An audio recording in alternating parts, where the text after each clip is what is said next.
Hello, everyone. How are you doing? Hi, hello. So first of all, I am feeling better. Last Monday was like wading through a sea of just grossness because I had COVID for the fourth time. I'm feeling so much better now. It's like, yeah, I don't feel as bad as I did the first three times.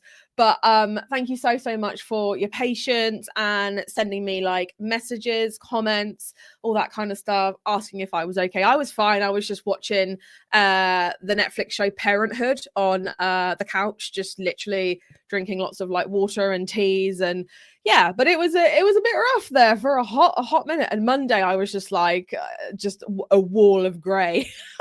So I look a little bit better. I've got like makeup on. I have loads of bronzer and blusher on. So and the light helps too, because obviously it's a really nice sunny day. So I don't look as bad as I do when I take it all off and I'm in the mirror and I'm just like bags under my eyes. Hi Karen, how are you? Hi Helen.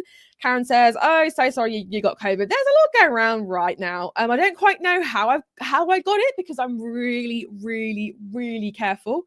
So because I've got like friends, friends of friends who are going through like treatment and like cancer treatment and stuff. So I'm really careful. But yeah, it can be quite a shock when you're like, I haven't been sick in like 2 years, and now I'm like, oh, here we go. So how are you guys though? How are you feeling? How's things going? Glad you're better now. Willica says the same thing. Yeah, I'm feeling better, but my brain's not quite with it. So I'm kind of like a bit like, yeah, I'm okay, but my brain's a bit like la la la. So if if I'm a bit checking my notes like super more than usual and kind of just being like la la la, that'll be why. COVID brain. Hi Emily, you're brand new here. Welcome. Well, you didn't catch me on my best day because I'm still recovering from COVID, but we are going to be talking about three really awesome things today, and I really wanted to incorporate some of like the whole SEO stuff, because that was my main thing that I wanted to talk about last week, was this whole Etsy title update thing, right? And I really wanted to kind of like give my thoughts on it. I've been getting a lot of like messages and comments and stuff of people like, there's this big like red warning saying like visibility's lowered. What do I do? Do I change all my titles? So I am going to be talking about that in a wee bit. But first of all, what I wanted to mention, which is kind of a shame that I didn't get to really announce it and talk about it last week, but it's the Listathon challenge. So raise your hand who's joined already. If you don't know, Listathon challenge is probably one of our best ones. In fact, I'm gonna get the sign up page open real quick. Listathon. Ooh, I can't spell today. Listathon week, because I really want to just show you how awesome this challenge is. So the whole thing is it's designed to get your listings seen and sold, right? Rather than just kind of sat there doing nothing, right? So this is basically what the whole premise is. It's a free 4-day challenge. Well, it's a bit more than 4 days, but there's 4 main kind of like trainings, and it starts on the 6th. It's in the Facebook group, so if you're watching this live in the Facebook group, you're all good. And it's really good at getting you step by step in like the 4 main things that we really need to do in order to get your listing seen, to get them sold, right? So if I go back onto StreamYard, I'll get rid of that. I will pop that on the screen just so you can kind of see. Now, the difference with this one is that we are doing it in a little bit of a different way. So I am not going to be live. I'm basically going to be, how do I get rid of this? There we go. Basically, there's going to be 3 live. So we have the first one, which is on the 6th. We then have the one on the Friday, which is the 17th. Then we have one on the 23rd. And we are basically going to be giving you all of the kind of the main gubbins of the actual challenge, the classes, all that kind of stuff. They're going to be pre-recorded, released in the group at 10 a.m. UK time. Because I feel as if a lot of you guys sort of said, when I popped a poll up in the group, you said, hey, like, I'm not that bothered if you're teaching it live. So I thought, okay, well, that's fine. That's cool. So what I've done is that I have pre-recorded them, and yeah, we're going to be dropping them in the group so you can watch them at your leisure. Replays and everything will come down on the 23rd of October. So I'm going to flash that up on screen again. So if you want to take a little screenshot of it, if you want to join, I have popped the link in the Facebook group. And if you're watching on Insta, if you comment the word join list, I'll pop a little comment in just so you've got the trigger word for that. I will send you a nice little automated DM to give you all of the bits and bobs. I'm sorry if I'm sniffing as well, because it's, you know, it's kind of coming to the end of it and it's a bit gross. So sorry about that. Karen says my 4 allergies kicked in last week, so I'm struggling to finish off some of my 4 allergies are the worst. I feel like allergies this year as a whole have just been like. Karen says I joined, yay. Helen says I've joined, looking forward to another one of your challenges, yay. So that is basically kind of like the main thing that I wanted. I was really sad that I didn't get to talk about, because it's a really good challenge. In fact, I'm going to put a little QR code on the top left hand corner here, just so, wait, this side, that side, this side, just so you've got it. If you want to join, you can just scan that code. But yeah, it's really good. It's going to be the same as the listathon that we've done before, but I'm going to make some tweaks to it just to make it easier. Is it okay to sign up if I've done a listathon before? For sure. Yes. Yeah. The more the merrier. If you've done a challenge before, like don't fret, you're still very welcome to come and join in. Yeah, the more the merrier. And I feel as if, like, when we're all doing it live together, it does kind of spur you on to just kind of like get on it and do it, because it's not just the challenge itself, it's also the group and all the people doing it with you. There's going to be, like I said, Q&A lives, check-in lives, homework marking lives, posts in the group. So it's not just like the trainings, it's not just the actual challenge stuff itself. There's a bunch of other really cool stuff. Claire says I'm in. Welcome, Claire. Katie says I've joined, yay. Working on my whole shop as I'm going to be rebranding soon. Oh, that's exciting. I do like a good rebrand, you know. Okay, I'm now realizing I should have brought some tissue down with me. So I might have to mute the mic in a minute and just be like, because I feel really gross. So sorry about that. All right. So what I really wanted to go into is, because when I was poorly, I kind of went a bit down a YouTube rabbit hole. And because of what I do, because of my own channel and stuff like that I have, obviously the algorithm gets working and it starts recommending videos to you. And it's been a while. It's been like years, I would imagine, since I've actually sat down and gone, okay, I'm going to actually start to look at what other people are doing, kind of see what the other people in the space are saying. And it was an eye-opening experience for sure, because like even to this day, and I remember I did a video about this about 3 years ago now, and I did a video talking about like things that other like Etsy gurus, experts, all that kind of stuff, things that they say that are either wrong or are potentially even damaging your shop, right? And the response was amazing.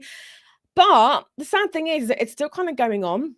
So I had this idea to really dig into like the 3 main myths that I saw within the content that I was being recommended, right? My doorbell's going bananas. I know Amazon are due, and you know what it's like where Amazon just kind of throw the parcel at your door and just run. So I'm getting like alerts through on my phone.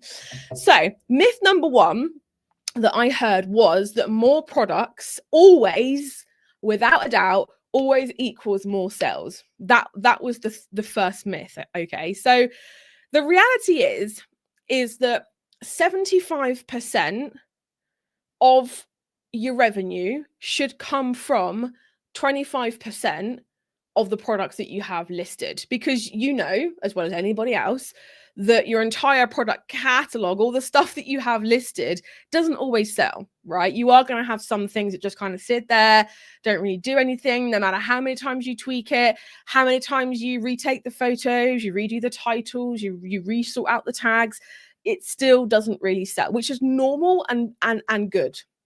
Okay. But the thing with that is that therefore, it doesn't make any sense that listing more just for the sake of it is going to get you more sales. Now, caveat with that is that if you are listing more of the right stuff, then yes, you will get more sales. Okay, I just want to put that major like caveat in there, is that it's not a case of like, oh, you can get by on having 10 listings forever and ever and ever. No, you are going to have add some more things in at some point. But the issue that I really have is that I see a lot of like gurus and stuff just saying list more, do more, that's a really fast way to burn out, because you feel like you have to just continue making stuff all the freaking time. And B, it doesn't really add up, because there are a lot. I don't know whether you know when the last time was that you guys actually shopped on Etsy or on Google Shopping or Amazon Handmade, not on the high street. I'm not sure when the last time was that you guys actually shopped on there, but there's a lot of like mediocre stuff, right? There's a lot of listings that you can tell that have just been kind of thrown on there just to be thrown on there. Do you know what I mean? And people pick up on that. People see that and they go, okay, well, I'm not gonna, you know. So therefore, it makes no sense if 75% of your revenue comes from 25% of the listings that you have. It makes no sense to just add more stuff just for the sake of adding more stuff, right? And also, as I said, you get overwhelmed, you pay more fees. And also I think the worst thing is that your shop looks really scattered and it looks like a generic gift shop, which we know doesn't really work so hot anymore. If you are like a generic gift shop, you sell baby blankets and key rings and earrings and water bottles and, you know, lots of different things.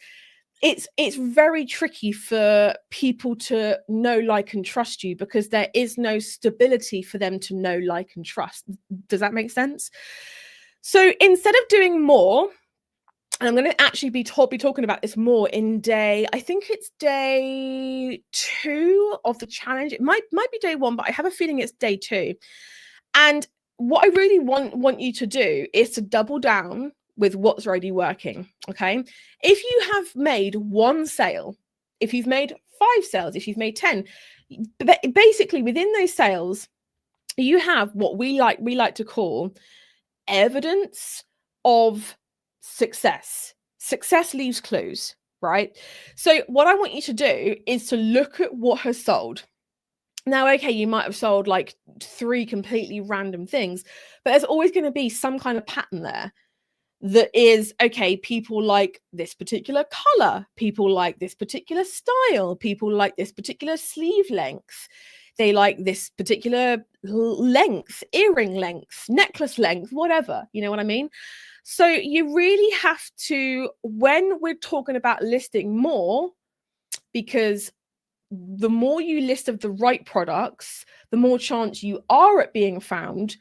But if you're listing more of the wrong products, that has the opposite effect. So when we say, okay, let's list more, we're really talking about, okay, let's list more of the stuff that does well. Let's list more of the stuff that works. Because if we're listing more of just random crap, it's not really going to work. Does that make sense? Give me like a little like thumbs up if it does make sense. I need some water. My God, so dry in here. And of course, like it's the first cold day, so the heating's on, the air's dry. I'm like a freaking mess. Oh dear, I think I've drunk like 3 of these already today, and I'm just like still gasping. All right, so let me know if that makes sense, because what we don't want to do is just throwing more stuff out there for the sake of throwing more stuff out there. Okay, my screen's just gone. Oh no, it's this new camera thing that I've got. Hang on, I am still here. Do you know what? I've got this new cam link thing, and it's really annoying me because it's just going black and it's just doing like, okay, let me just see. I'm gonna have to fix that. Let me just put that on my to-do list. I think it's like a power saver mode, isn't it, on camera? Because I have to like actually go into the camera.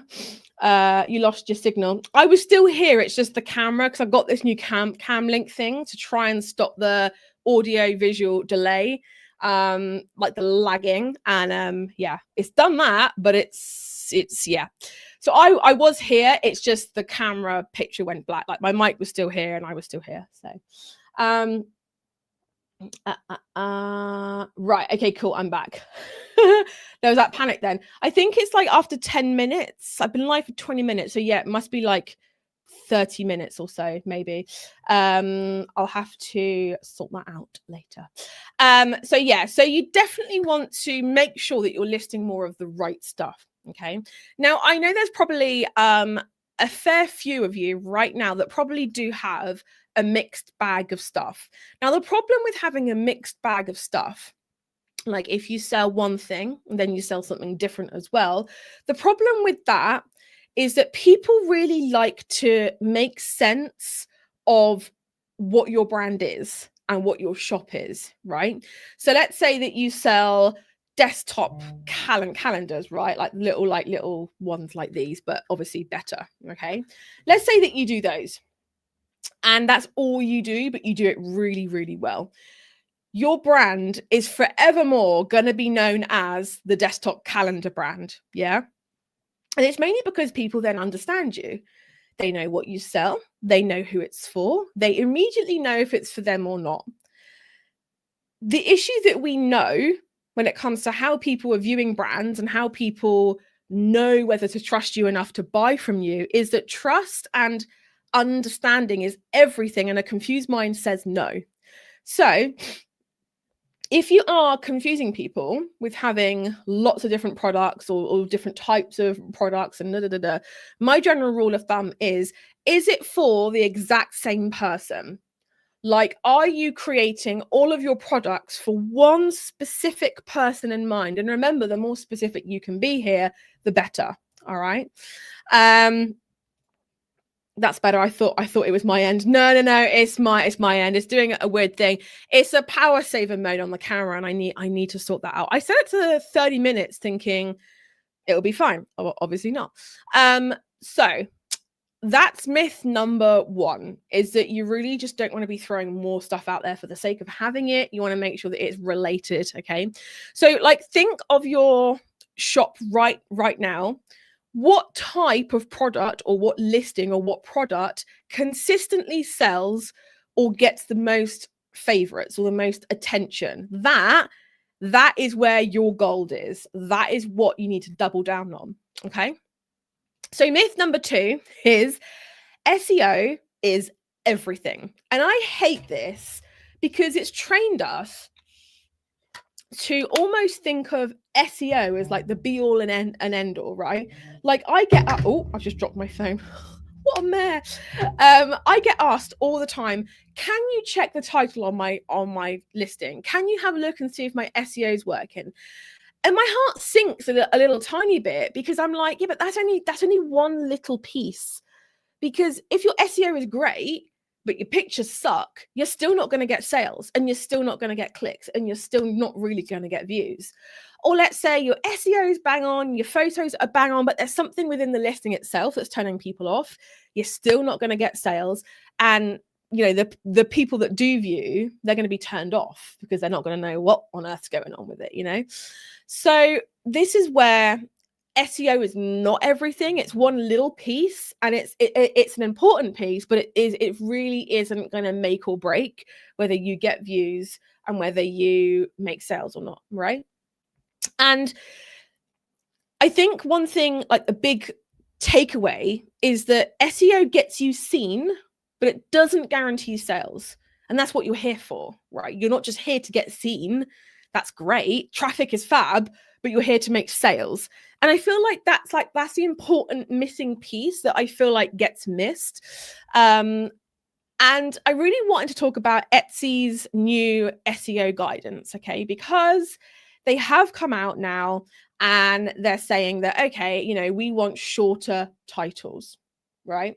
Now, the issue with that is that I'm sure you've probably seen the posts, and you've probably seen people on Threads, and you've probably seen people on Instagram saying, I did this thing that Etsy told me to do and my views have tanked. That's because you've basically changed all of the titles. in accordance to what Etsy liked. And it's not a personalized message, by the way, it's a blanket message that all accounts had. So if you do have this big thing that says affecting visibility, your visibility is lowered because your titles basically suck, ignore it. Because if your titles and your tags and everything has been working for you up until now, you don't want to change it. Otherwise, what you're going to run into is the issue that a lot of people are having, which is that when you change your title, tag, attributes, all those kinds of things, you reset the clock, which means that it's going to take now 60 to 90 days for the algorithm to kind of establish where you are within the search results, because it needs time to see how people interact with your new changes. So therefore, you can see where, like, again, it breaks my heart a little bit when I get a message or an email or a post where someone's like, I did what Etsy told me to do, and now my views have tanked. And I'm like, no. So my general piece of advice, and I really wanted to talk about this, is carry on as normal, i.e., if Etsy's giving you 140 characters of like SEO space, I would still want to use it. No, don't keyword stuff the bejesus out of it, because that Google hates that, Etsy hates that, everyone hates that, right? But if you want to create a title that's a bit longer because it makes sense for your product to do so, then do so, right? It kind of doesn't really make sense to me that they're saying, we really want everyone to have super short titles, because handmade products don't really benefit from that. It's not like this is an iPhone 16 Pro Max, yay, like, okay, that's it, you immediately know what it is. No, like a handmade necklace can be 18 inches, it can be gold filled, it can be long, it can be short, it can be dangle, it can be, you know what I mean? So it's kind of like one of those things where I'm like, I don't know why they did that. And I honestly can't even advise you why. The only thing I can kind of say is, okay, maybe they had like a bit of a wobble moment and they really want people to stop keyword stuffing their titles, maybe in the hopes of kind of discouraging those who aren't really selling handmade products off of the platform. I don't know. But one thing's for sure is that if you are crafting titles with long tail keywords, which you should be, your title's gonna be longer, because even they say 2 to 3 phrases. Well, 2 to 3 long tail keyword phrases is going to take up a lot of room. So why are we telling people to do short titles? It makes no sense. Like, they're saying one thing and then saying something different in another way, and it just really confuses me. So that's why my general piece of advice that I wanted to mention last week, but I couldn't because I was sick, was that please do not go and changing everything within your titles just because Etsy tells you to, right? And that is a general rule of thumb across the board, is that if Etsy is saying, okay, like your photo is rubbish, like i.e. it's really blurry and it's not the right thing, then fine, change it. But if they're saying, right, you now have to go and change a super important thing within your SEO across all of your listings, do not do it, okay? Because if it's working for you, you're getting views, then you don't want to be changing it. Make sense? So what I really want you to just remember here is that traffic without conversions is just a waste, okay? So please do not think that SEO is the be all and end all. Like I said, it is important, but it's a tiny piece of it, okay? So we are going to be talking about this in day 3, and we're going to be going through the 3 T's framework in the actual challenge. So in the Listathon challenge, let me just flash that up on screen. In the Listathon challenge, we're going to be covering that on the day 3, which will be the 15th of October, right? So if you do join, and I'd highly recommend that you do because it's completely free, we're going to be talking more about SEO and all that kind of stuff before. But before, in the challenge, my God, Steph, concentrate on what you're doing. So that is the second myth. Should we try to stick with the guidelines going forward with the new listing? So my general guideline for me, kind of, I would like to see 3 to 4 strong keyword phrases. And when I say strong, I do not mean gift for her. That's not a strong keyword phrase. Okay, let's just like say that now. All right. What is a strong long tail keyword phrase is a phrase that someone would use 2 to 3 searches in their searching/buying journey. Okay, because let's say someone comes onto Etsy and they are looking for let's say I'm looking for earrings to go with this dress, right? And I'm like, okay, I'm gonna look for peach floral dangle earrings, right? I might start off typing in peach flower earrings, okay? And then I do that and I realize, okay, there's quite a lot of results here, none of which are really working for me. So what do? We add phrases, we add words to our search. So instead of peach flower earrings, I'll go peach flower dangle earrings, or peach flower dangle earrings with leaf, or something like that. So I would always say my general advice would be use 3 to 4 of those long tail keyword phrases in the title. Now, whether that's I've lost my tab. Where's my tab? There it is. Now, whether that's in keeping with what Etsy tell you or not, I personally think it is, but some people don't, and it's completely up to you. Like, it's your business at the end of the day, and you can list things however you want to list things. But the issue with that is that by encouraging people to keep their title short, what they're not doing is encouraging people to use long tail keyword phrases, which, because of the very nature of them, have a lot of words in. Does that make sense? All right, so I really want to go over myth number 3, and that is you need ads first. Now, this was especially prevalent on TikTok. Now, I don't do TikTok. I have a TikTok account. Someone else manages it for me because I literally think TikTok sucks the living death. It's literally like a Harry Potter Dementor to me. Like, I just think it's just a complete and utter waste of time. And I don't see it benefiting anyone really, but that's just my opinion on it. But on TikTok, people were banging on about, as soon as you set up your Etsy account, you need to be running ads. And I was like, no, because you do not need ads to have a successful shop. Like, I've proven that. My students have proven that. We all prove that, right? But what I want you to remember is that ads are fuel to the fire. It's only going to amplify what's already working. So if your listings do not convert, they do not make sales, all ads will do is waste money faster. Okay, it's literally like trying to put petrol into a car with no engine. All right, you can put the petrol in it, but it's not going to make it do anything because there's no engine. There's nothing there to propel it. You know what I mean?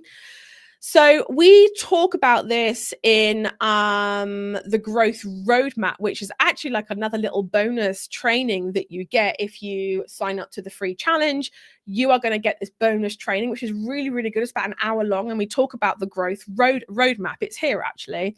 Let me show you. It's a secret link, so you'll get the link when you enroll when you sign up rather. But let me just show you, because this is where we really talk about ads and just how misguided I feel like a lot of this advice is. So let me just find the I just want to show you the video, just so you can see how. Here we go. Handmade Boss's growth roadmap. So let's go on to here. I do not want ads. Oh god, I got an ad playing. How annoying. Right. Let me show you, because this is something that you can watch today. This is something that you can watch pretty well straight away when you sign up to the free challenge.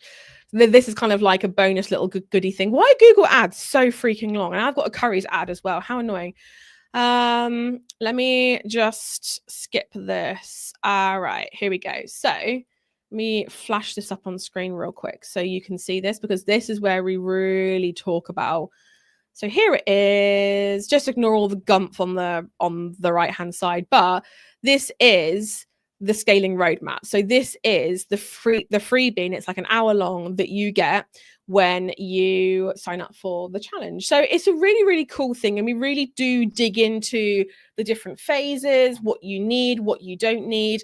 And like this whole myth of needing ads was just one of those things that just like made me go, because I just was like, at what point do you need to spend more money on stuff on listings and products that are not converting well already?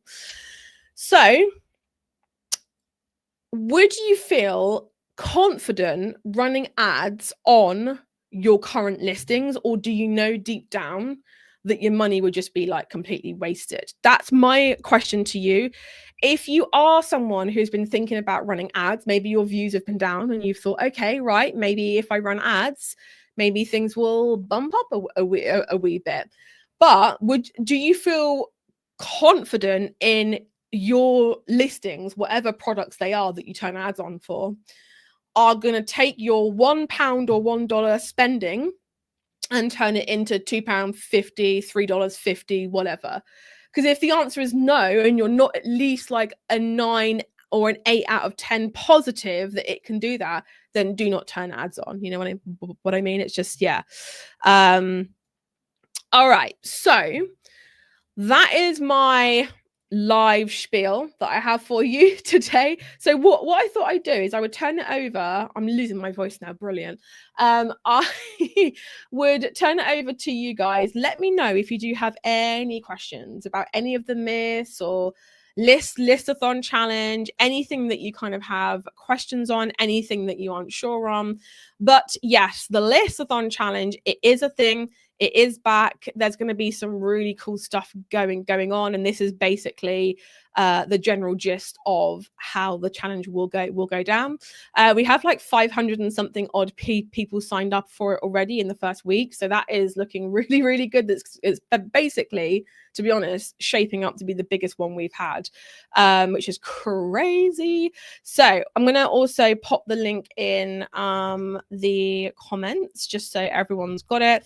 Let's pop that in there. So let me know if you do have any questions. Let me know. I'm going to choose 3. It can be about ads, it can be about SEO, it can be about listings, it can be about branding, it can be about, my God, what else? It can be about the challenge, it can be about social media, it can be about anything you want.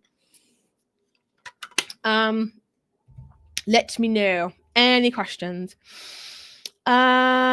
Because most of my listings are one of a kind jewelry. Ads really don't work. So the thing with it is it depends on how high end your jewelry is, because if it is one of a kind, but you do have that extra bit of wiggle room to be able to play with pricing wise, then yes, you can do ads, but you would have to keep a very close eye on them, meaning that you know that you can afford to spend maybe 10% of your product cost, 2.5%, whatever, of your product cost actually bringing traffic to it. Does that make sense? So it really depends on what your pricing is before you kind of discount ads, because ads can work. Right. I can't believe I'm losing my voice. That's so annoying. I needed to film a couple of things afterwards. Emily says, I'm on holiday during the challenge. Can I pick it up after? So you can. Everything comes down on the 23rd, unless you get this. Let me show you. It's a critique your own Etsy shop and Listathon. Oh my God, such a tongue twister. Listathon lifetime replays. Let me show you, because I just feel like it's going to be so much easier to show you. So it's this. So when you sign up, you're going to reach this page here. So it's this thing here. And basically that gives you lifetime access to all of the replays throughout the entire challenge. So if you know that the 23rd of October is not going to be long enough for you, and you're like, yeah, I really want longer, then if you get this, it's going to just relieve that whole pressure. I've got a wasp banging up my window and I'm like, the window's closed, dude, sorry. Okay, so I've answered Emily's question. Right, so I've answered 2. I'm gonna do one more. Oh, there's so many questions. If I'm selling handmade jewelry on Etsy, should I set up a different shop for my hand knitted scarf? So again, the general rule of thumb is if your jewelry and your handmade scarves are made for a different target audience, then my advice would be yes, because you don't want to confuse and turn one of your target audiences off with what you're putting out for another. However, what I'm going to say is that having two shops and having two brands and having two businesses, it is a lot of work. Okay. Because if you are doing the whole like social media thing, you know, you're doing three reels a week, 3 carousels a week, daily stories, but you're doing that times 2, that's 6 reels a week, 6 carousels, 2 stories a day. Like there's just a lot that goes into it. So, not an easy decision to make, and I appreciate that, but you have to make sure that your target audience for whatever you're putting in your one shop, they are the same person. Does that make sense? All right, so I'm going to answer one more. I've done 3, but I'm going to answer one more. Willica says, so I did change my titles. Would it be an idea to copy all my listens and change my titles back so that they come up as new listens, because they get a boost, don't they? They get a small boost. You can try it, but you're still gonna be waiting the time.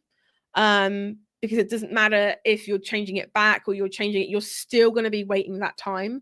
So you could do it. And I would recommend, if anyone is feeling a way about not adhering to Etsy's advice, which is fine, I would recommend you making a copy of at least 10 listings that do well for you, making a copy of them and testing shorter titles versus longer titles. Myself, the team, and a load of our students have actually done this, and like 80 to 90% of them have said that the longer titles are still doing better. But if you want to like test that yourself, then you absolutely can. All right, and my loves, I'm gonna have to go because my voice is like gravelly and a bit like but I really hope to see you guys in the Listathon challenge. It's going to be so good. Not only are you going to get some real awesome bonus goodies and lots of really cool stuff, you're also going to get access to this training. You're going to get access to, I'm just finding all my bits and bobs, all of the lives, the trainings, the group, the PDFs, the videos, like everything. It's all going to be really cool. So if you fancy getting your listing seen and sold for free, then you definitely want to join this challenge.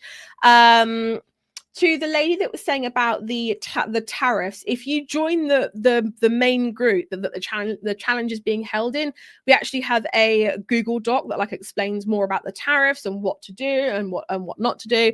So I would recommend to go in the group, because that's where that's going to be housed. All right, and my lovelies, thank you so much for joining me in my gravelly voice. Hopefully this time next week when I go live again, I'm going to be feeling 100%. But yeah, thank you so much for joining me, everyone, and I will see you all real soon. Bye, everybody.